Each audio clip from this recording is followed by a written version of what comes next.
Good evening, everyone.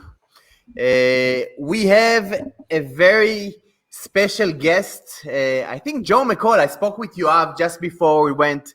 That you are one of the guys that really influenced me, Joe. And I mean that also because I remember you are doing a lot of traveling in Europe and speaking about the lifestyle aspect of the business. And I think you reached out to me when I was traveling with my family in Japan, and we connected and we put together a course together, the MLS hacks.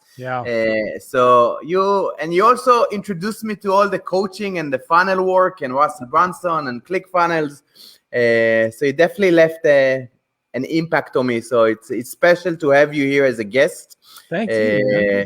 So we're excited to have you. So Joe, for those of us who don't know you, can you kind of give us a quick intro of who you are and what you do these days, kind of your backstory? Yeah, well, it's an honor to be here. Really, it is. And I'm every time I talk to somebody who is overseas or traveling, I'm like, I get jealous. I get like envious. I'm like, I wish I was in Israel right now. I've never been to Israel. I'd love to go someday. I really would. But I got started real estate investing full-time in 2009. I was an engineer. I worked for a civil engineering company building power plants. And then I started getting transferred a lot to different power plants and got tired of traveling. And I got the real estate bug. My first deal was a complete disaster. I said, I'm never doing real estate again. But I wanted to find a way to quit my job and work for myself. So I started wholesaling. My first deal, again, I made every mistake possible, but I made like 15 grand on my first wholesaling deal.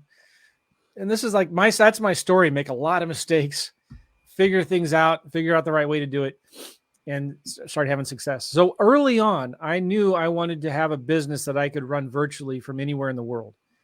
And even the deals I was doing in my backyard in St. Louis, Missouri, I wanted a way that I didn't want big overhead. I didn't want staff. I didn't want an office.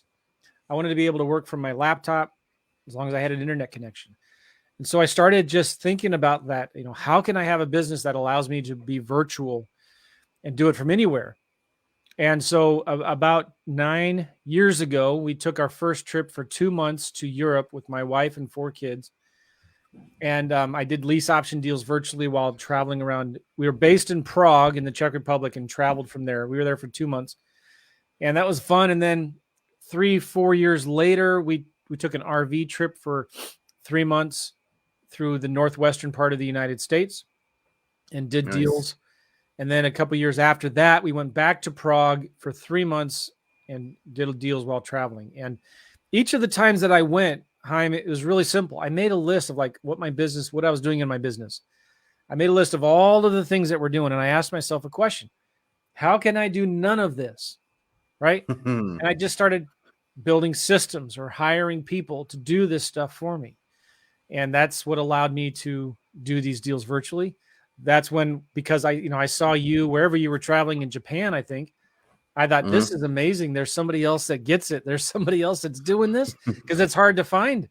At least back then, it's a lot more common now. And that's when I reached out to you, and we just kind of hit it off, and you're doing some cool things that I wasn't doing. And that's how, that's what I love about this, what you guys are doing now in this group here, this community. It's amazing. Yeah. So this group is, again, most of us are wholesalers from Israel, so we're doing it remotely. Awesome. And there is challenges with it, not being on the ground, not knowing the market. But now it's more common, as you said. But I think wholesaling in general, it's a new concept, a new strategy for a lot of people in Israel. And you even took it further. You created within the wholesaling another niche. So can you talk about the the wholesaling lease option? Yeah. Kind of you started it. I think this is what you are your main strategy. I think that you teach these days. Yeah. So for most people in this group know what is wholesaling. So can you explain us what is wholesaling lease option?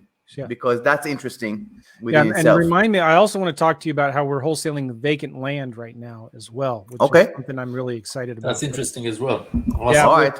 with lease options, you know, that I was telling you about my first house that I bought was a complete disaster. And it was because I had a tenant in there, and anybody who's owned rental properties knows what I'm talking about. I had the tenant from hell.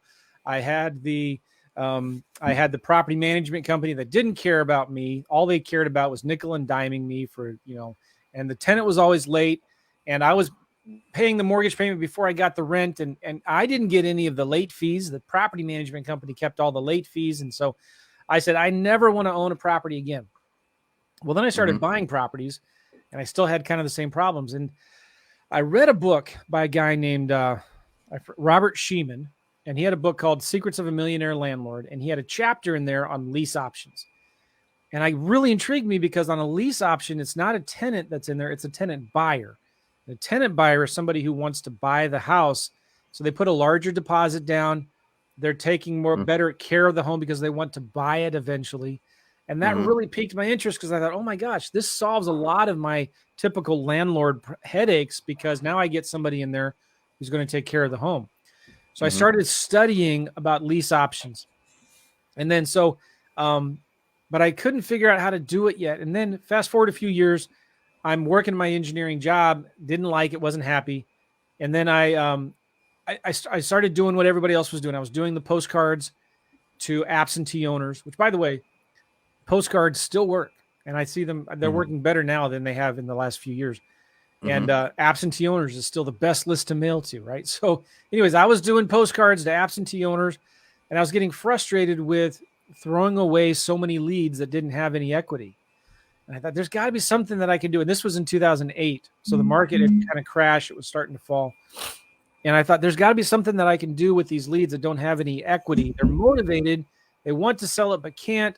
They don't want to be a long distance landlord, but there's not enough equity in it. And there's not enough cash flow. So I don't want to stay in the middle. I don't want to do what's called a sandwich lease option where you're staying in the middle. So I thought, I wonder if I can get these properties under a lease option contract.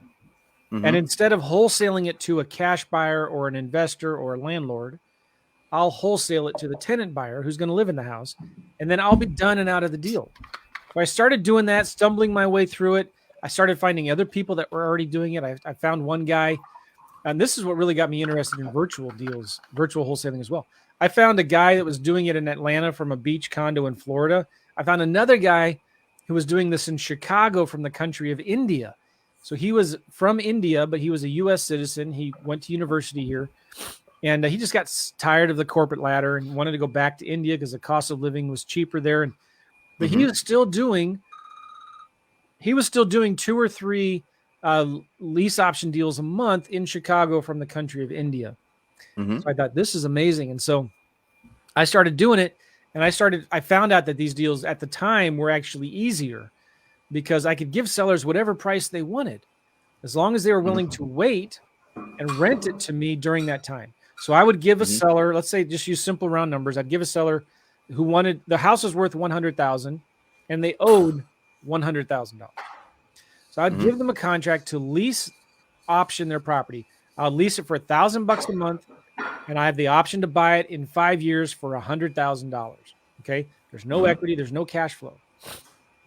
Then I would turn around. I would bump that property up $5,000, and I would advertise it as a lease option for $105,000. Lease option for 5 years or 2 or 3 years, whatever, for $1,000 a month and $5,000 down. I'd find a good tenant buyer that was, a year or 2 years away from getting a mortgage. And then I'd have a mortgage broker that would pre-screen them and tell me, because I only want to put a tenant buyer in the house who has a good reason for bad credit. Somebody that's, has a realistic chance of getting a mortgage in 12 months or 2 years. So all I did then is I would assign my contract with the seller, because I was the tenant buyer. I was in the middle. I had the right to assign, and then I would assign or sell my contract to that tenant buyer who would take my place for a fee of $5,000, $3,000 to $5,000. And then I'd be done and I'd be out of the deal. And so I found at least back then, this was a lot easier to do than cash deals because everybody was going after the cash deals. Everybody, trying to find these deals at 60, 70 cents on the dollar. And I just found that these were easier. And I started doing 3, 4, 5 of them a month while I was working my full-time job. And I made enough money to quit because 3 months consistently in a row, I made more money flipping lease options than I was making in my job. And so that's when I quit and haven't looked back since. That was 12 years ago. How about these days, today? Do you think this strategy still works? Because most of the wholesalers still go after the cash deal, the distressed properties. So I know that you do a lot of coaching. What do you see? Yes, it definitely other people do 100%. Today? Yeah, definitely 100% still works today. It may have been easier back then because it was a buyer's market. If you remember in 2008 and 9, it was a buyer's market. Now we're still kind of in a seller's market. But here's the bottom line. In any market, there will always be 5 to 10% of sellers that need to sell, that are selling their house, are motivated. 5 to 10% of sellers, they have divorce, a job loss, job transfer. They're tired of the property. The tenants trash it. They're a tired landlord. They just want to get out of it. There'll always be the 5 to 10%. So it may be not as easy now because we're in a seller's market, but it still works. And so what I do is I don't look for lease option deals. I'm looking for deals, right? So I'm looking for motivated sellers. And when I find a motivated seller, all I care about is their situation. I don't care about the house. I don't care about what they owe. I want to know what their situation is. Why do they need to sell their house, or do they want to sell their house? And if they need to sell it, I'm going to find, okay, what's your bottom line number? What's the least you'd take? And if the house is worth 100 and they'll only sell it for 90. Well, my cash offer of 70,000 isn't going to work. So then I'll offer them a lease option, and then I'll give them 2 options. So basically what I'm saying is I'll give the sellers options now. And so I'll say, all right, well, if you want 90 for it, I'll buy it right now for 70, but if you'll take 90, I might be able to do that if you would let me rent it for a little bit first and then buy it. So that's what I say. I say, well, and then I also say something like, what are you going to do, Mr. Seller, if you can't sell this house? Are you going to rent it? And see what they say. If they say, no, I'm just going to sit on it until I sell it. Well, they're not motivated, but I'll follow up with them. So now I'm giving sellers options. I say, all right, if it's a cold lead, I'll send them like a 3-option letter of intent. I'll say, I'll pay you cash for this. I'll do a lease option for this, and I'll do owner financing for this. So like each of those different offers goes up a little bit more. Does that make sense? Yeah. I mean, basically you developed another exit strategy for no equity deals. Right. And that's awesome. And the great thing about this is you can double or triple your deal flow without doing any more marketing. So you can go from getting 1 out of 30 offers accepted to 3 out of 30 offers accepted. And when you can learn creative financing like lease options, because you have many more options you can give to the sellers. Like when you're doing cash, you can only negotiate one thing with them, and that's the price, right? But if you're doing lease options or owner financing or subject twos, you can negotiate 4 or 5 things. You can negotiate the price, the rent, the down payment, the interest rate. There's more elements to it. The term, 1 year, 5 years, 10 years. So now I can go to the seller and say, listen, if you want to sell this thing, I can help you. But what's more important to you, the price or the terms? Because I can give you your price if you give me my terms. But if terms are more important, if you need to sell it fast, then it has to be at my price. So I try to figure out what's more important to the seller, the price or the terms. And then it's just a matter of like structuring a deal, but the seller has to be motivated, right? Now I can give them more options. And Joe, I got a question again. It's first of all, it's an awesome strategy, but it does involve a bit more of attention, I would say, right? Because, at the end of the day, your plan is to rent out the property. So every property will need some type of repairs, right? Making it a rent-ready property. So you need to have your crews or property manager. I mean, that's my question to you. I mean, what type of involvement you need to have when going towards a strategy like this? When you're virtual, right? Yeah, great question. But I don't do any rehab to the properties. So I'll advertise it as a handyman special. And I get the tenant buyer to do the repairs. Right. And I've done that many, many times. And that's the best way to do it because so let's say it's $100,000 house, but it needs $30,000 in work. So it's really only worth the as is value is only $70,000, right? It's worth $70,000. Mhm. So I'll give the seller a lease option. If I would give them a cash offer, I would offer maybe 40, right? Mhm. But I'll say, all right, I'll give you a lease option at 70.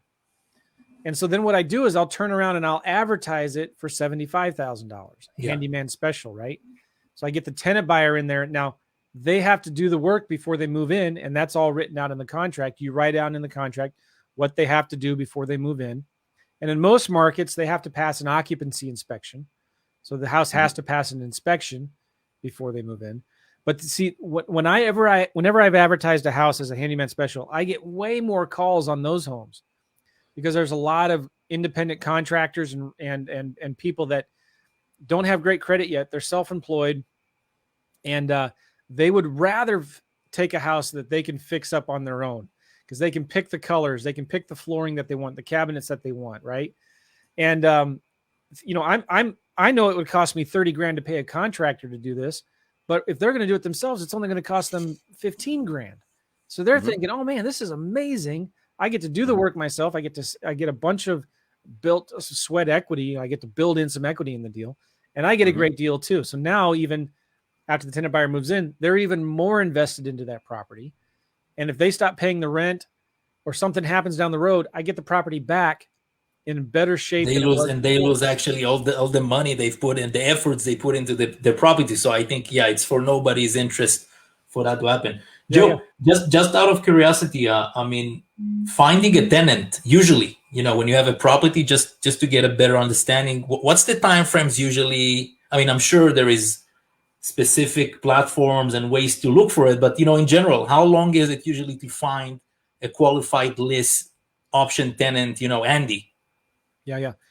Well, first of all, I use realtors to find my tenant buyers, right?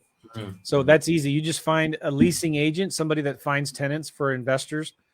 Mm-hmm. And it's no different than a regular rental. It's just you hire a realtor or a leasing agent or something, a property manager, to find you a tenant. And I usually pay them 1 month's rent as a fee. But if you haven't found a good tenant buyer in 3 to 4 weeks, then something's wrong. It's overpriced, or it's a really bad neighborhood.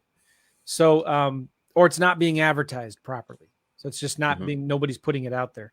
And I find that there's really 3 or 4 things that you need to do. Number one, signs. Get your realtor to put a sign in the yard that says rent to own, 3% moves you in, phone number. That's it. Okay. And then signs in the neighborhood on the weekend. Signs work great. Second thing is Facebook Marketplace. Just put it on Facebook Marketplace. Third, Craigslist, of course. Fourth, Zillow. If you can get it on Zillow, put it on Zillow. And like 9 times out of 10, I can find a good tenant buyer in 3 to 4 weeks if I do those things. If I can't, it's because it's overpriced. I'm trying to, if it rents for $1,000 and market rents in that area are $1,000, and I'm trying to get $1,200, it's not going to work. So you just got to make sure, and especially if it's a house that needs work. And I need to tell you about this deal because it was such a good deal. But if it's a handyman special, just lower the rent $100, and you'll get tons and tons of calls on that. Let me tell you about this one deal. It was a condominium. And in St. Louis, Missouri, condominiums aren't very popular, right? And they're nice in Boston, Chicago, maybe San Francisco, but in St. Louis, nobody really likes them. People would rather have a standalone single-family home. So this was a condo that was worth about $100,000 fixed up. But investors were buying these condos for maybe $10,000 at the time, like $20,000 max. So, but there was an investor who got a hard money loan, but it was longer. It was maybe 3 or 4 or 5 years. So he owed $30,000 on this condo, and he ran out of money, and the house was completely gutted. The condo was completely gutted. So, again, investors are buying these condos for 20. So if I'm going to make him a cash offer, I'm only going to make him an offer for like 10. And that's more than what he owes. And they're selling new fixed up for 100. So like he's stuck. He's out of money. He can't finish the rehab. It's completely gutted. and he owes $30,000 on it, but his payments are only $300 a month. Right. So, and I don't want to do the rehab either. So I said to him, listen, I think what I can do is I can pay you cash right now. I'll pay you 10, but you're going to have to come to closing with $20,000. Right. Or I can do a lease option. And I told him this, I said, let's do this. I will give you a lease option contract for $30,000, which is what he owes, and $300 a month for 3 years. He said, great. So then what I did is I turned around and I advertised it as a handyman special lease option for $35,000 and $300 a month with a $5,000 option deposit. So I needed a $5,000 assignment fee. So, and again, this house is completely gutted. And so the seller, who was an investor, couldn't finish the rehab. He was ecstatic because now he was able to get somebody in there who was going to finish fixing it up, who would cover his monthly payment. And then I make a $5,000 assignment fee. So I got flooded with calls, and I had pictures of everything that needed to be done. I mean, there was no toilet, there was no flooring. The kitchen needed to be redone. So I made a list of all of the work that needed to get done. I told them, you have to get this work done before you move in. You need to pull all the permits. It needs to be done by a licensed contractor. But you see, those condos were renting for $800 a month. Okay. And I'm advertising $300 a month. People went crazy over it. And so I got a ton of applications. I was able to find somebody who was a contractor. They were just looking for a new home. And I don't remember the details. They might've been looking for a home for their daughter or something like that. And, so it was great. I made $5,000 on a deal that most people would just throw away. They would just throw away because there wasn't enough equity for an investor to be interested in buying. It's definitely, with a cash as is deal. I mean, with the straight up traditional wholesaling, right? I mean, it doesn't work. Yeah. Joe, I got two questions for you. One, how do you present it to the seller, right? I mean, he understands. And again, he might understand that you're the buyer and you're going to just lease option it. Tomorrow he's running by the property and he's seeing signs for rent, and suddenly his property is, you're looking for tenants for him. So yeah. Question number one is how you present it to the seller in the sense that, you're going to be pretty much renting it out. It's not you going to be staying there. And second, what is causing you or not going into sandwich? I mean, why not make the assignment and then continue making a monthly cash flow? Because I'm sure you have the spread. Why you're not doing that? Well, first of all, they know from the very beginning that I'm an investor, right? So when I'm talking to them, they know I live in St. Louis, Missouri. I live in Israel, and this house is in Des Moines, Iowa, Memphis. Right? Yeah. So I'm always right up front and honest with them, because if they're motivated, they're not going to care. But I don't want it to be like a sneaky surprise that, I tell them later. So but straight up, you're telling him from the beginning, what's the plans, what's your plans, and what do you do, right? Yeah. Do you know Claude Diamond? Yes. Okay. Yeah. I have a great video with him on YouTube where we cold called a lead. And this is what we did. I had a lead that came in, and all Claude wanted was the phone number. And this was great. And this is how I do all my calls. And this was probably 10 years ago when I recorded this video. All Claude had was his phone number. Didn't know anything else about the deal. Claude calls the guy up, and you can find this if you go to YouTube and do a search for Claude Diamond, Joe McCall, cold call, and you'll see this video there. So anyway, he said, hi, my name is Claude. Who is this? And the guy said, this is Brian or something. He says, oh, hey, listen, I got your phone number here. I have no idea what I'm calling about. This is really weird. I feel stupid. He said, why am I calling you? And the guy's like, I don't know. Claude said, geez, I don't know. I mean, do you have like property you're maybe trying to sell or something like that? And he goes, yeah, I got a house. Oh, okay, nice. All right. Well, so where are you anyway? St. Louis, Missouri. Oh, great. I'm in Colorado, And so he's just totally upfront, tells them where he is. I'm in Colorado. So great. I'm an investor. So you got a house you want to sell. Great. Can you tell me a little bit about it? And you listen to this conversation. It's about 5 minutes long. And all he does is ask questions. In that 5 minutes, he asked like 25 questions. And, it's a nice house. Why are you selling it? Sounds like a great property. Why don't you just list it with an agent? What are you going to do if you can't sell it? Are you going to rent it out? Does it need a lot of work? Is that a fair? How'd you come up with that number? Is that a fair price for this crazy market? And he says he tries to figure out, he's selling it for 120. He'd be willing to maybe take 100. And he says, man, I don't know. Let me ask you something. If I could get you that price, you wouldn't be interested in maybe renting it for a year or so first and then selling it to me, would you? So he's telling the seller, I'm just looking for an investment property. And he's trying to get the price. He figures out, he says, well, I don't know if I can make this work, but if I could get you that price, you wouldn't be interested in maybe renting it for a year first and then selling it, would you? So he's just trying to get his foot in the door there, right? The guy said, yeah, maybe. Okay, great. Listen, let me write down some information, do a little research here. Let me sharpen my pencil and let me work on an offer, and I'll send you an offer and let's talk later today. All right. And that's it. Mm-hmm. And I had gone up to that point where I was trying to be sneaky, pretending I was an actual tenant who was interested in the property for myself, or I would spend 30 minutes explaining what a lease option is.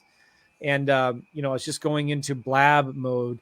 But I learned from him, and he was my coach at the time, I'm the one asking the questions, right? So it's all about positioning. When you're talking to the seller, you're saying, listen, can I ask you some questions about the house to see if it would be something I would be interested in?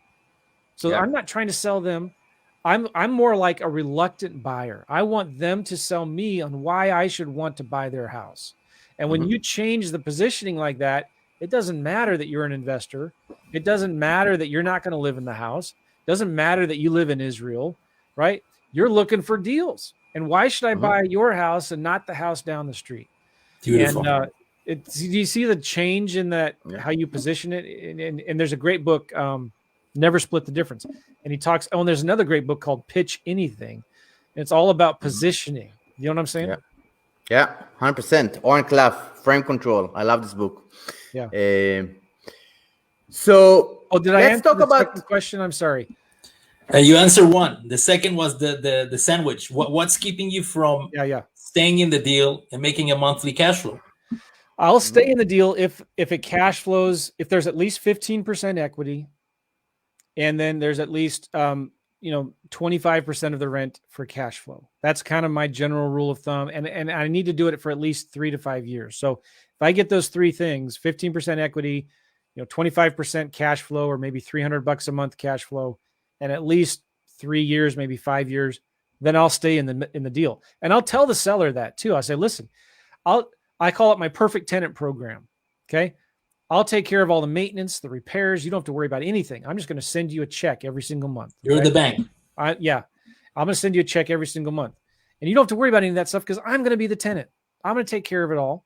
And, but if that doesn't work for you, because that's going to be a little lower number, if you want this higher number here, then what I'm going to do is I'm not going to stay in the middle. I'm just going to sell my contract to a qualified tenant buyer. Then you can approve or say yes or no to.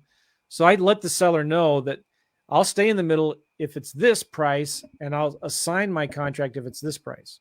Understood. Yeah. Positioning again. Yeah, 100%.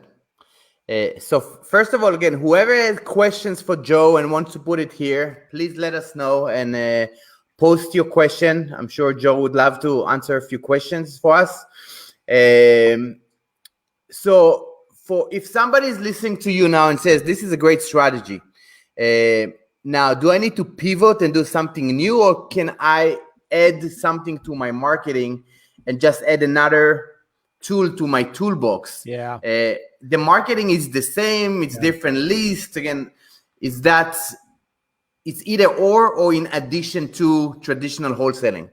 Yes, I don't recommend you only do like one strategy, only do lease options. Now, having said that, when you're new, sometimes it's important to focus on one strategy, and I get that, right? Master. Yeah. So, tongue in cheek, I'd say you should focus on one strategy, but like I think you should be focused on finding motivated sellers. Like I say this all the time. We're not in the real estate investing business. We're in the marketing business, right?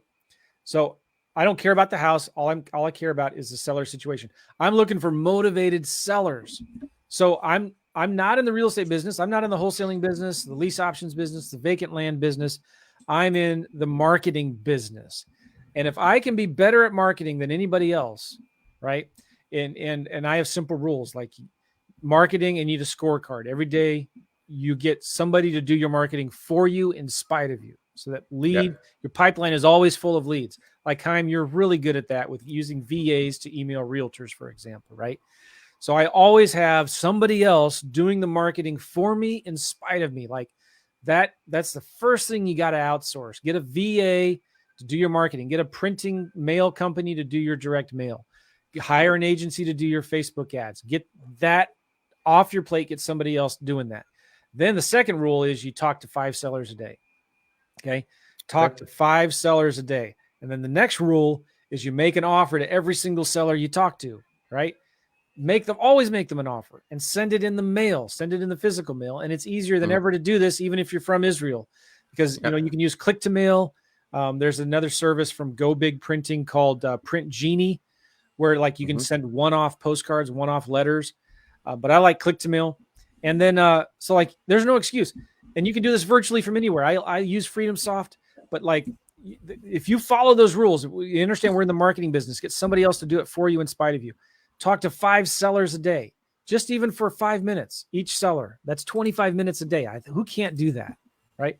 And then you make an offer to every seller. And then there's one more rule. My number 4 rule is follow up with every seller lead you have, okay? Every 30 days, follow up with all of your old leads.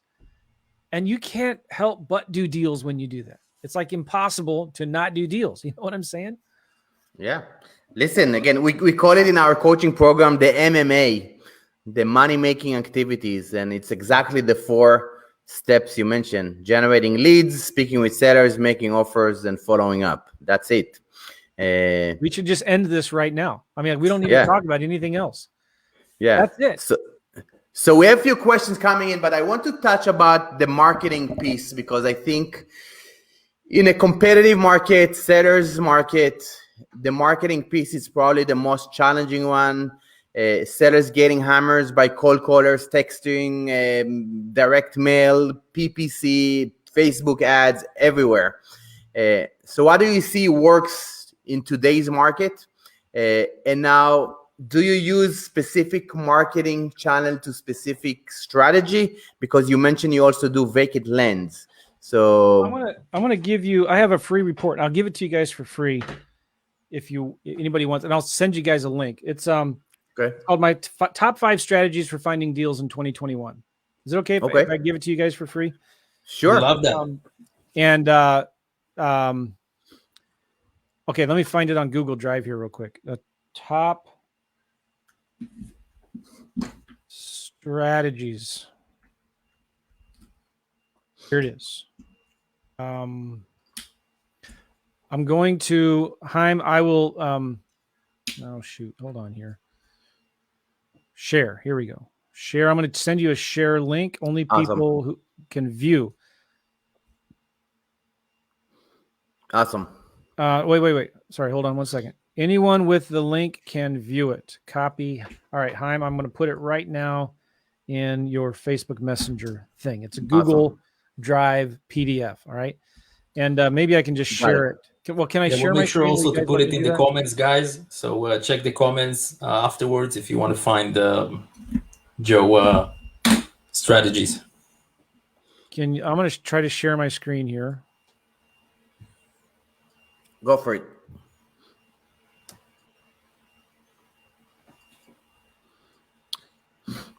All right, you'll need to let me show it there. All right, there you go. So this is the PDF that I'm giving to all you guys right now, and let me just zoom in a little bit. And I did this as a lead magnet for a program I have called Partner with Joe. But the first part of it, I just go through stats. You know, we're in an obvious seller's market, and it's not changing anytime soon, in my opinion. So there's lots of stats I have in here, kind of what's going on. But people are still buying. They're still investors. There's still deals out there. Okay, and let me show you one thing as I go here. There are still deals out there. It's loading. Okay. This is really interesting. This is from Realtor.com. The National Association of Realtors did a survey asking sellers, why are you selling your current home? And this is like recent. 7% of sellers who said, why are you selling your home now? They say, I need the money ASAP. Okay. Check this out.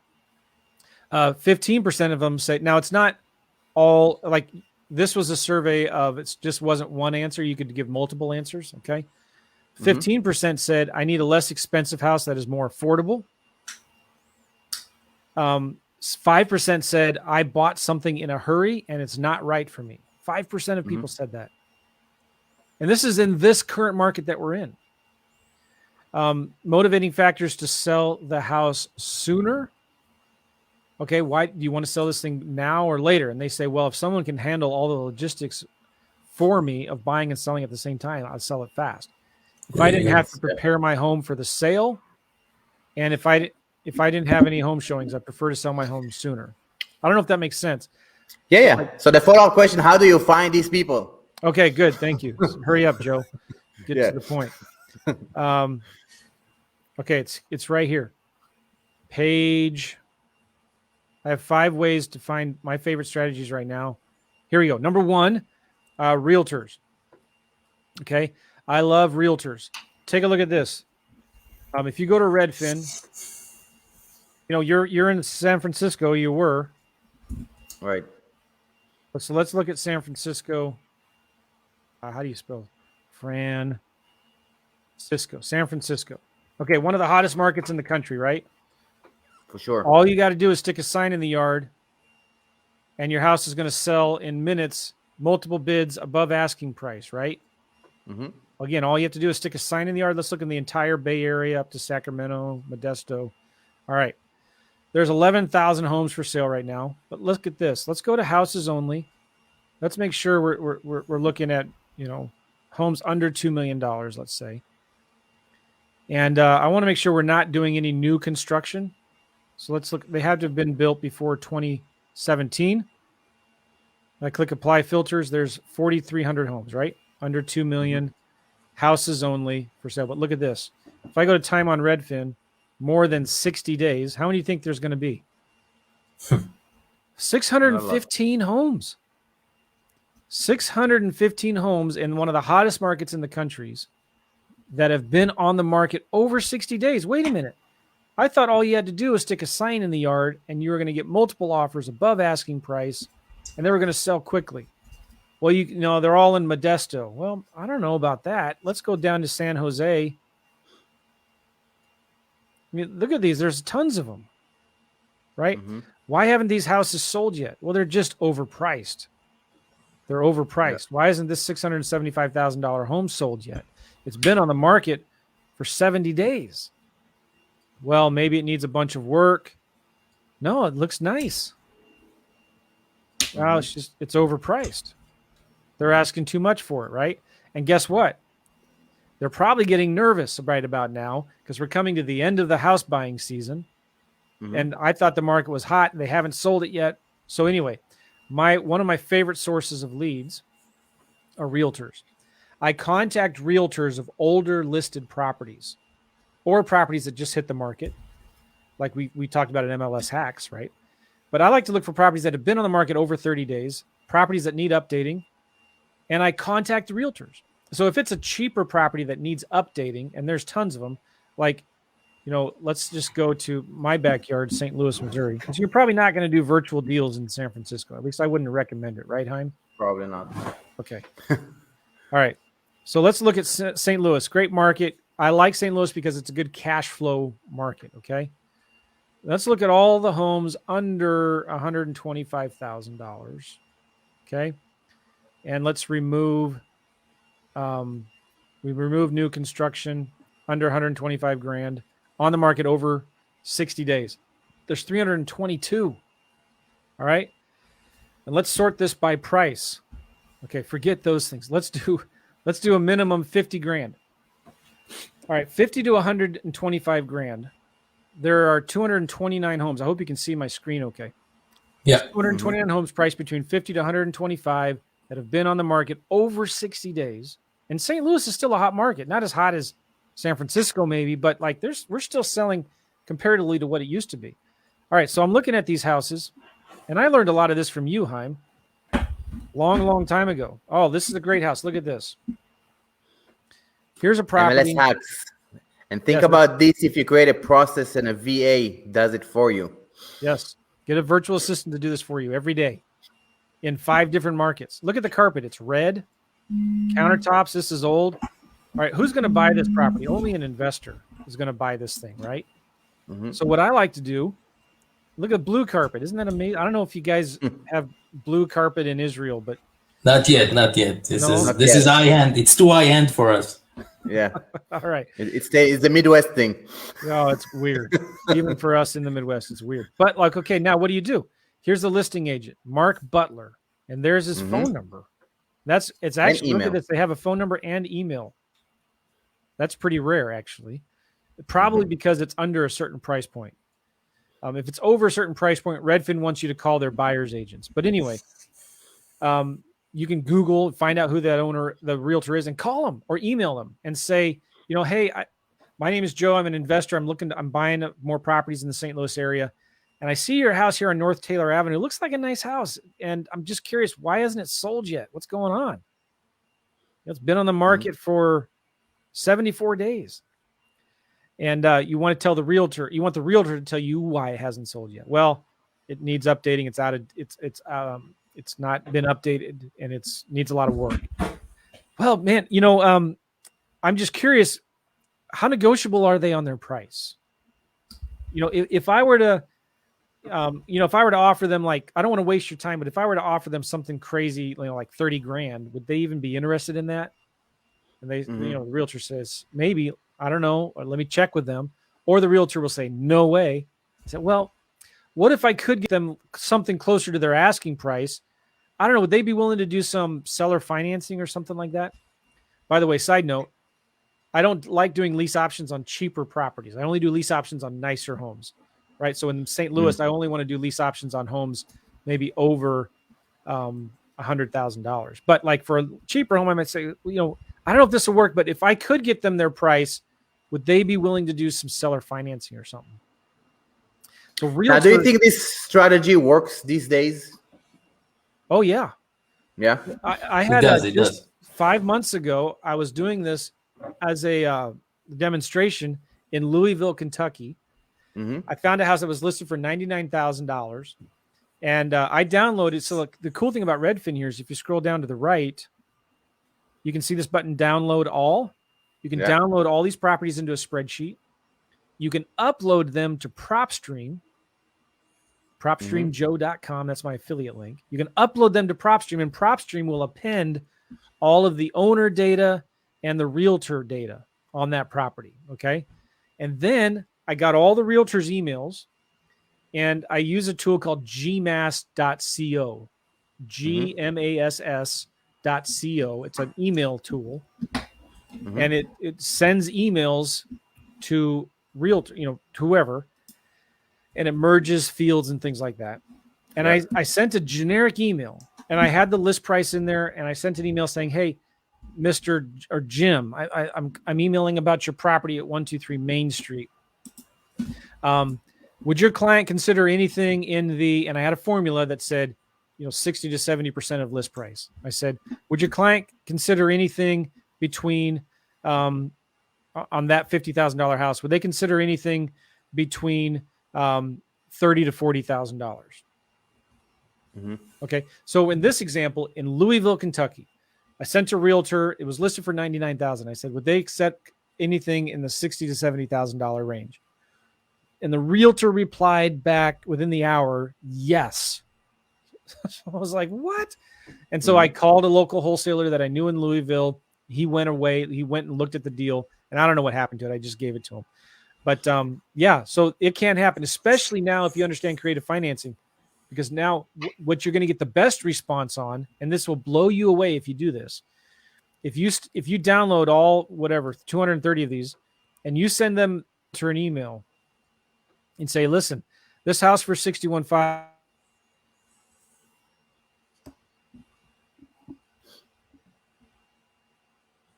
think we lost Joe for a second. Yeah. Joe? So anyway, I can tell you that this strategy that Joe describes, that was my main strategy where in my beginning stages of my wholesaling career, when I didn't have any money to pay for a cold caller or to do direct mail. That's what I was doing. I was paying a virtual assistant $3 an hour, gave them a system, created a video, and that's what they were doing. They were sending like 50 offers per day. You get leads like that. You get. I mean, let's start with you get leads for sure. We're going to get leads. We're going to get a lot of no's, but it's going to open the door to start to build a relationship with realtors. And the way I did it, even to make my offer even stronger, to make sure that they know that I'm serious, I attach a proof of funds letter to the email to make sure, hi, my name is Chaim. I'm an investor from California or from Israel. I'm looking to buy a property in the area, and I would just do mail merges. And just to show you that I'm serious, I'm just attaching my proof of funds. Please let me know if you want to continue the conversation or if the seller will be open to an offer in this range. And this will get you either a conversation or a hard no, or maybe they will say, you know what, not on this house, but maybe on another house. And then they're going to give you again, and think about it, if you do it like 300, 400 a month, every month. So that was powerful message. I was just telling them, Joe, how to add the proof of funds letter or bank statement to these emails, just to give you another authority when you reach out to agents, to make sure that they're doing their own screening and they know that they are for real. Yeah, great idea. So attach a proof of funds, and that's good. So anyway, I was just saying, you send an email saying, if I can get them their price, would they be willing to owner finance? And you'll be surprised how many realtors will say, that might work. Let me ask them. Right? Okay. Let's shift gears, because a lot of people asking about the vacant land strategy. And you mentioned that you're doing something interesting. So how do you wholesale vacant lands? What's the benefits or the advantages over simple traditional wholesale deal? Yeah, so I really like vacant land for a lot of reasons, but there's less competition is one of the big reasons for it. Yes. Okay? And there's a big demand for cheap vacant land. And so what I like to do is I send postcards to people who own vacant land from outside of that state. And I like to go where there's recreational vacant land, near the mountains, near state parks, near national parks. And I'm trying to sell, my customer is the family of the guy who wants a place to go ride their four-wheelers, to build a cabin, to go camping, to go hunting. Mm-hmm. When the government comes to take all their guns, they can go there and hide their guns. You know what I mean? Mm-hmm. Yeah. I don't know if that translates well to people in Israel. Yeah. In America, our guns are important to us, so we want a place we can hide them when the government comes to take them away. But anyway, especially in the red states, especially the cash flow states. Right. Not in California, but no, not in California. So people want a place where they can buy land, and there's in the United States, there's tons of it. If you looked at a map, like the United States is huge. There's lots of land out there, and so there's so much land. Sometimes people will buy this land and then forget they even owned it. They've bought it for their family, and they've never gone out there, and they're just like, they've owned it for 20 years. They're tired of paying taxes on it. So we send postcards to them saying, hey, if you want to sell your vacant lot in Macon County, North Carolina, call me. I'd like to make an offer on it. And there's a reference number on the postcard. They call that number. It goes to voicemail. It tells them, hey, listen, give us that reference number in the postcard and we'll send you an offer. So they leave a voicemail. We get about a 3 to 4% response rate on our postcards. With our letters, we get it's amazing 6 or 7% response rate with our letters. Wow. And we say, listen, if you want to sell your lot, they leave a voicemail. We don't even talk to the seller until after we send them an offer. So they leave a voicemail. We pull up their property. We look at comps. What are properties selling for? What have they sold for? Vacant lots. And we send them an offer at 20 to 25 cents on the dollar. So we send them an offer at 20, 25 cents on the dollar. And then we get 1 out of every 25 or 30 offers accepted. Okay. Then we do our due diligence, and we'll start advertising the property before we actually even close on it. And we put it out there on different websites where you can buy and sell land. And we'll sell it for cash. So we'll buy it for 20 cents on the dollar. We'll sell it for maybe 60 cents on the dollar, just like wholesaling houses, right? Sometimes we'll close on the deal and sell it with owner financing. So we'll buy it for 20 cents on the dollar, sell it for 100 cents on the dollar on terms. With owner financing. With owner financing. And so we've done, 25, 30 deals in the last couple of years with that. And I have 2 teenage sons. And so this is great for them because it's not like a house. Like you don't have to negotiate with sellers. I mean, for vacant land, it's just like, here's the offer. Straight up. Yeah. And you don't talk to them until after they see your offer. Does that make sense? Yes. And also for us, people that are virtual, you don't need to coordinate with the boots on the ground to see the property, to take pictures, and to go back and forth. And it's a great. There's less elements into it, right? Exactly. At less pieces to the puzzle, for sure. It's easier in a lot of ways. It's also different. So, but here's the thing: if you're doing it virtual, you can find realtors to sell your properties for you, right? And once you find a good realtor in a certain county, then they can be the one to go, look at the property, and they can take pictures for you, or they can say, hire this guy who can take drone photos, drone videos of the property.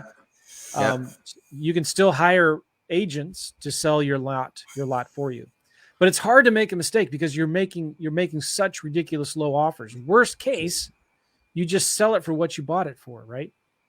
Your spread is big enough for you to make mistakes. And I think a lot of people, just because they are feeling for some reason they're not familiar enough with land, they just don't deal with it, and that's create less competition. We've been saying it for a long time. Land is big deal, right? I mean, I think, for the past, I don't know for how long, I hit at least one land a month, which, a deal for land, at least one a month consistently. And that's a big deal, right? And people, for some reason, are not keen to jump into it. So guys, whoever listening to it, land is there is money in land, 100%. Sure, for sure. And a lot of people push new constructions now. There's a lot of courses, and that's like kind of the new niche. So with more people interested in new construction, there's infill lots, there's vacant lots inside of a city. That's a little different. You're going to be offering maybe 50 cents on the dollar for those. But I like to go further out. I like to be at least an hour or two away from the city. Okay. The more rural, the cheaper you can buy it. And there's also a lot more of it. Now, when you pull the list, you're looking into the zoning of the vacant lot? No, so I to do my research, I follow the demand, right? So I'll go to like landsofamerica.com or landwatch.com. I prefer actually landwatch.com. And I want to see, all right, in North Carolina. Do you want me to show you how to do this real quick? Do it. Awesome. Land of America or Lens of America? Lands with an S. All right, let me show you how to do this real quick here because it's super. And what's simple. the other one? Landwatch. Landwatch. Right. Yeah. So I'm going to share my screen here. Whoever is watching it, there's so many nuggets in this slide, Joe. I hope people get it and realize it. There is a lot of nuggets here. All right. So landwatch.com. And let's say I'm looking at North Carolina. Okay. Landwatch is just a website you can go to buy and sell land. And so it breaks it up into different regions. Okay. But I'm looking for properties, the cheap properties. I'm looking for maximum of $100,000. All right, now look, the mountains regions is the most popular one, 70. Okay. Yeah. Now I scroll down and I want properties that are like between 2 to 50 acres. I want 2 to 50 acres. All right, so mountains regions is the best. So I click on mountain regions. And here I can see the most popular counties. These are the counties that these are active listings. And this gives me now the best place to start. And you can see, all right, Clay County has 282 properties. Jackson County has 272. Macon County has 202. Cherokee. So I would start with these 4 counties here, or maybe all of them, right? If they're at the top, and then look to see which one has had the most solds in the last year. Okay. And I did the research and I found Jackson County and Macon County had a lot of solds. Wilkes County had a lot of activity, but there just wasn't maybe as many. So like these, what is this? These 8 counties right here will keep you busy for a long time. And you just go to Lease Source and you do the same thing you do with you just go to Lease Source, recent sales for absentee, vacant. How do you see the number of transactions of sold? List Source is one of them, but List Source is a little harder to get vacant land sales. Okay. But so you can also do it on, you can do it on PropStream. Let me show you this. PropStream is pretty amazing because there's a thing for vacant land there. So let's just look at Clay County, for example. Okay, Clay County, North Carolina. Let's try List Source as well, but it's going to give us houses, I think. Clay County, North. You can choose a property type by choosing the vacant land. It will. Yeah, sometimes though it's not as easy as that. So like vacant land, let's see. See, it says 0. Yeah. It depends on the county. But you know it's an absentee owner, okay? And you could say building area unknown. There we go. So you can filter by building area unknown. And there's 466. And then you go here to sold in the last 12 months. Okay, 27. So you would just compare that with all of these counties. And if you go here to PropStream as well, there's a filter for right here, vacant land in PropStream. So it depends kind of on the county, how good the data is. Just have to play with it. Clay County, North Carolina. Vacant land. All right, there's 7,800 properties there, okay? And then you could search for last year. Ownership info. They've owned it maximum 1 year, maybe. There you go, 561. You also want to look at absentee owners. You want to make sure they don't live on the property. So yeah, it looks like PropStream might be doing pretty good. More records here, yeah, for sure. Well, let me give you one more resource. This actually is really phenomenal. This website called Priced, PRYCD.